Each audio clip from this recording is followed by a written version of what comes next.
Hugo Quiroga, politólogo, docente de universidad, miembro de la Academia Nacional de Ciencias Morales y Políticas, cuyos tiene varios libros publicados, y entre ellos ayer o antes de ayer me envió el último, que lo ha realizado sobre estos 40 años de democracia con Daniel Comba, que también es un politólogo y docente de la UNL, y me parece que es vicedecano o decano de esta área. Hugo, ¿cómo estás? Buen día. ¿Qué tal? Buen día, María Herminia. Un gusto, Sí, como siempre. Daniel Comba es vicedecano. Sí. Vicedecano, así Sí.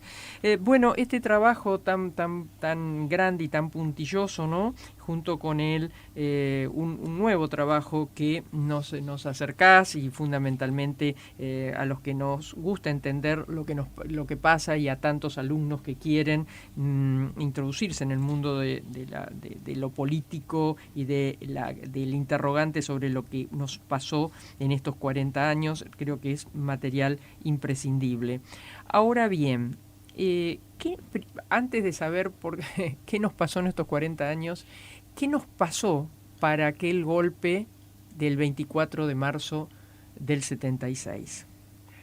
Bueno, habría que analizar el sistema político de la Argentina, yo diría, desde 1930. Ajá.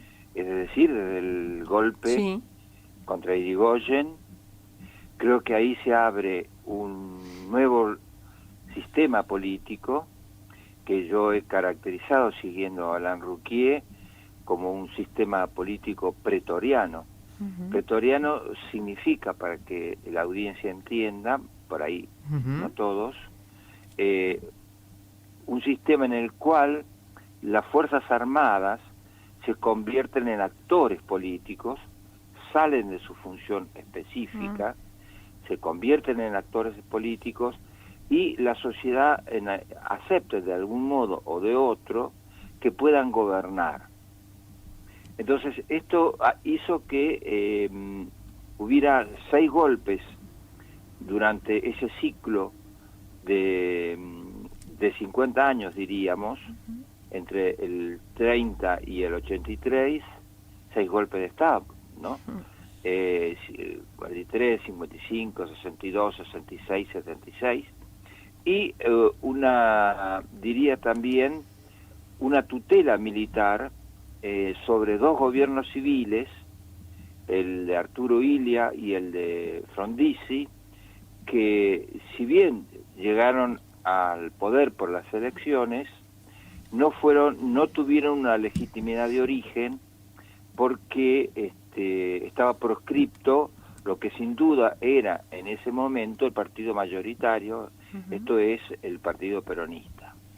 Y si se proscribe en un sistema democrático un partido, y sobre todo si es mayoritario, ahí no podemos hablar de elecciones o de una democracia completa o plena.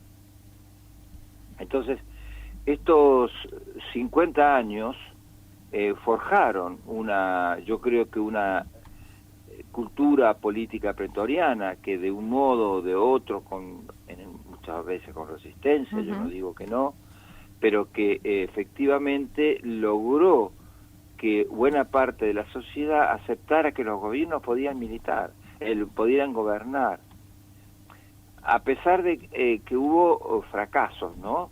Pero hubo gobiernos militares que yo los llamo gobiernos estratégicos, o golpes estratégicos mejor, porque buscaban transformar la sociedad y transformarla bajo la articulación del poder militar. Ese golpe, el primero fue el de 1966, el de Onganía, que efectivamente tenía distintos momentos para llegar a no sé qué, pero que en todo caso no era así una democracia representativa, liberal, si uno quiere también llamarla así. Y el otro golpe Perdón, ahí te detengo un minuto porque tengo Sí. como un lapsus. En 1966, ahí donde fue también el enfrentamiento interno entre azules y colorados. Claro, sí. Ah, Los militares estaban peleados y de ese enfrentamiento triunfa justamente Onganía. claro, claro. Triunfa Onganía y se convierte... Onganía es un líder militar, en definitiva, cursillista, en fin, Sí, sí. muy pegado a los sectores más ortodoxos de la Iglesia, y que efectivamente lleva adelante ese golpe con pretensiones estratégicas. Esto es cambiar el rumbo de la sociedad argentina desde el punto de vista estructural, económico, social, cultural, y marchar hacia un orden, yo diría, tutelado por las Fuerzas Armadas. Eso fracasó, como sabemos, y luego vino el golpe del 70. Hubo un interregno de democracia de 4 años, que nos llegaron a ser 4 años, en la que triunfa el peronismo. Esta vez sin proscripción del peronismo. Claro. Razón por la cual Perón saca, Perón, no Sí, Perón, sí, sí. tío, Sí. porque primero estuvo Cámpora. Perón saca el 62% de los votos. Ahora, lo que hay que decir también de ese periodo de 1973 hasta que la derrumba a Isabel Perón, que hubo una reforma constitucional que la realizaron los militares. Por tanto, cualquier reforma que haga un poder autoritario sin convención constituyente es inconstitucional. Se reformó la Constitución, se redujo el periodo de 6 años a 4 y se instaló el balotaje.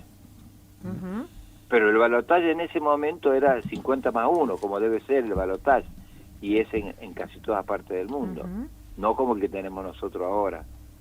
Y la otra cosa que también hay que mencionar de ese periodo es la creación desde un sector del Estado de las 3A. ¿No? Claro. López Rega es el creador, es decir, López Rega es funcionario estatal, muy allegado a la figura de Perón, muy llegado a la figura de Isabel Perón después de su muerte. Bueno, vivió con ellos en Puerta de Hierro, ¿no? Sí. Bueno, él es el creador, conjunto a otros, de las 3A, que empezaron a cometer los primeros crímenes y los primeros asesinatos, y mucha gente se tuvo que exiliar a raíz de estas amenazas de las 3A. Entonces ahí uno tiene que abrir un signo de interrogación sobre ese periodo también. Claro. Luego vino la dictadura de 1976, que también tiene propósitos estratégicos, es decir, que pretende ordenar la sociedad desde el punto de vista económico, social, cultural, con persecución y terror sobre diferentes sectores de la sociedad. Hay una lucha, hay un accionar criminal, terrorista, porque tienen el poder del Estado, contra todas las organizaciones políticas revolucionarias del momento, con lo que todos sabemos, con los secuestros, con las torturas, con las violaciones, con la apropiación de niños. Es la dictadura más cruenta, tremenda y brutal, que crea una figura tremenda, que es la figura del desaparecido. Claro. Sí. Esa figura del desaparecido tiene la característica de que no le permite al familiar de esa persona desaparecida cumplir con un rito fundamental, que es velarlo, ¿no? Enterrarlo, es decir, para que los familiares puedan llevar adelante el duelo. Entonces esa es una figura muy perversa, la del secuestro. ¿Hay en alguna parte del mundo una instituida, como fue instituido acá, la figura del desaparecido? Yo no sabría decírtelo con exactitud si debe haber probablemente, pero en todo caso esa figura de desaparecido es una figura muy perversa que no la llevó adelante Chile, por ejemplo, sino más bien porque se podría haber hecho, por ejemplo, juicios sumarios y fusilar a los que ellos consideraban terroristas, ¿no es cierto? Y en ese caso entregar el cuerpo, los cadáveres. No, acá hubo una represión cruel de esta idea de la desaparición. ¿Se supo quién fue el autor intelectual de esto? Yo no sabría, no sé si eso no lo sé. Se me va ocurriendo estas preguntas a medida que probablemente, te escucho. bueno, ya había algunas experiencias anteriores en Tucumán también de desaparecido. Hubo durante el gobierno de Isabel Perón, hubo ya algunos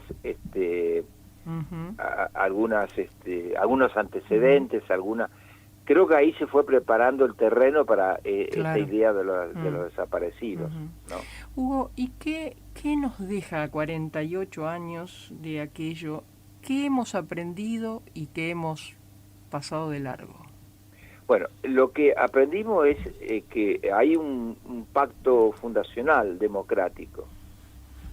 Ese periodo, que yo lo llamo pretoriano, pero que se podría llamar un sistema político-militar, es decir, con gran influencia de los militares como actores políticos, ese periodo termina en 1983 ya con la llegada de Alfonsín al gobierno por vías legítimas, donde hay competencia electoral y donde hay transparencia. No estaba proscrito el peronismo, y yo creo que ahí hay una conciencia ciudadana muy grande, y que esa conciencia ciudadana de defensa de la Constitución y de los derechos humanos funda implícitamente un pacto democrático diciendo nunca más los militares, nosotros vamos aunque los gobiernos civiles no respondan satisfactoriamente, la democracia no se toca. La democracia y los derechos humanos, porque este es el otro eje del pacto fundacional, ¿no? Es difícil vincular en ese pacto fundacional los derechos humanos de la democracia, de un orden democrático, donde los ciudadanos puedan elegir libremente a sus gobernantes.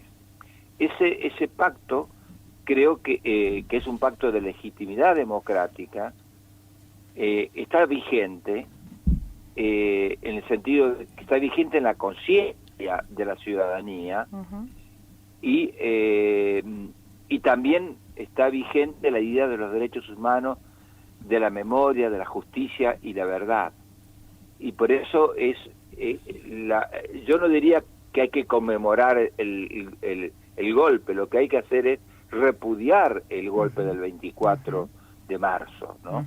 Y uno tiene que recordar siempre este golpe, y así como los anteriores, porque Milan Kundera decía algo muy interesante que ahora me vino a la memoria. La lucha de los hombres contra el poder es la lucha de la memoria contra el olvido.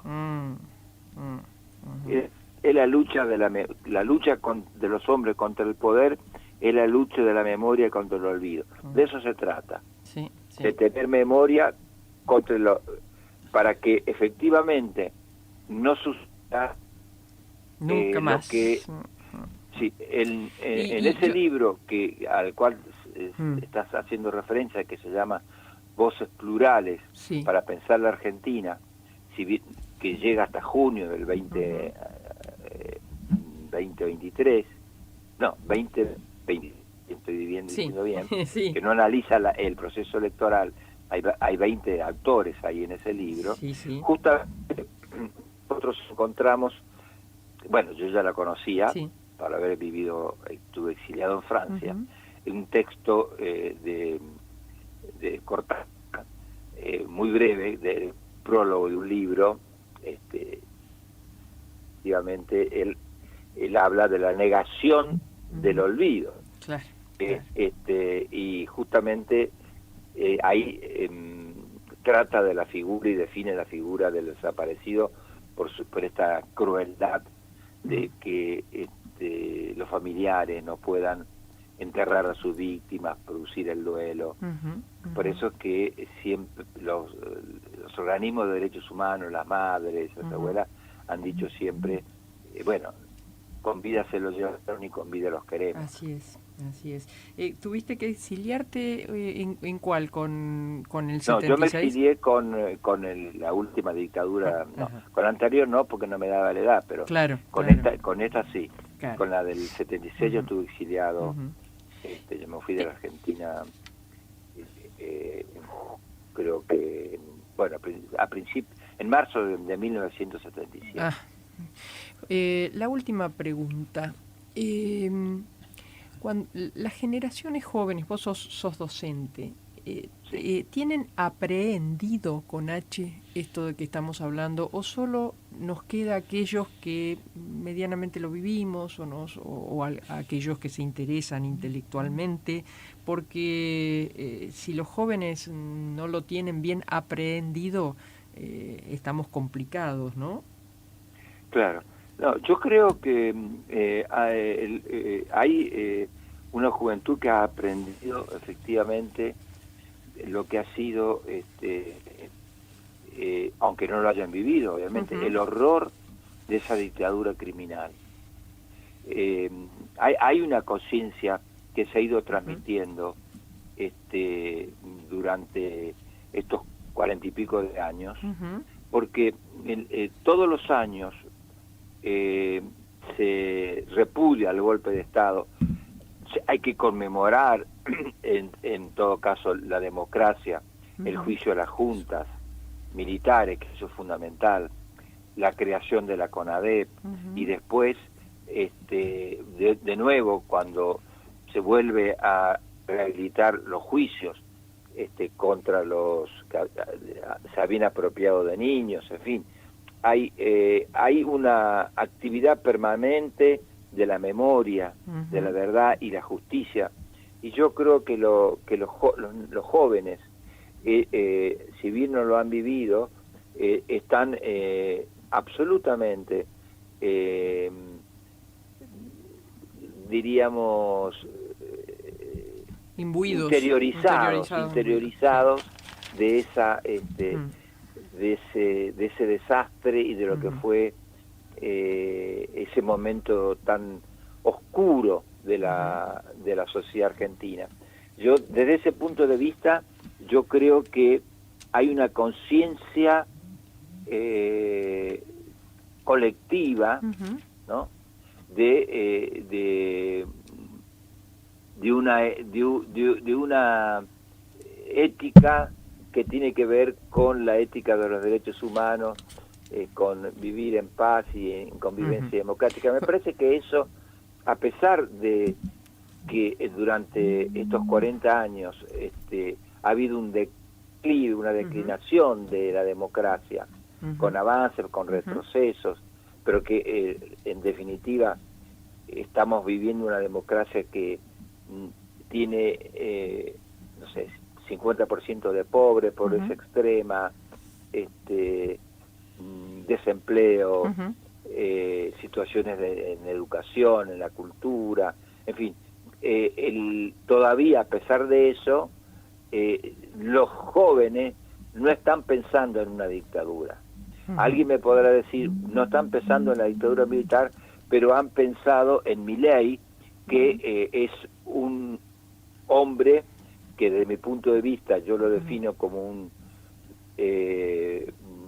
dirigente decisionista, no diría un líder, pero un decisionista, es decir, que concentra poder y que pueda haber una deriva autocrática en Argentina. Pero cuidado, esa deriva autocrática no es una deriva hacia las Fuerzas Armadas gobernando la Argentina. La deriva autocrática política a la que me refiero tiene como modelo ejemplar el caso de Orbán en Hungría. Es decir, que se llega al poder a través de elecciones y luego, a partir de allí, se gobierna de manera autocrática. Claro. Es decir, que hay que diferenciar bien una cosa de otra. Una cosa y otra, y si puede haber una deriva o no. Un placer como siempre, solo sí, que se nos termina el programa, pero gracias, bueno. Gracias por estar. Gracias a usted por la invitación. Bueno, y recomendamos Voces Plurales para Pensar la Argentina. Sindicato de Camioneros de la provincia de Santa Fe, la fuerza de un gremio, conducción Sergio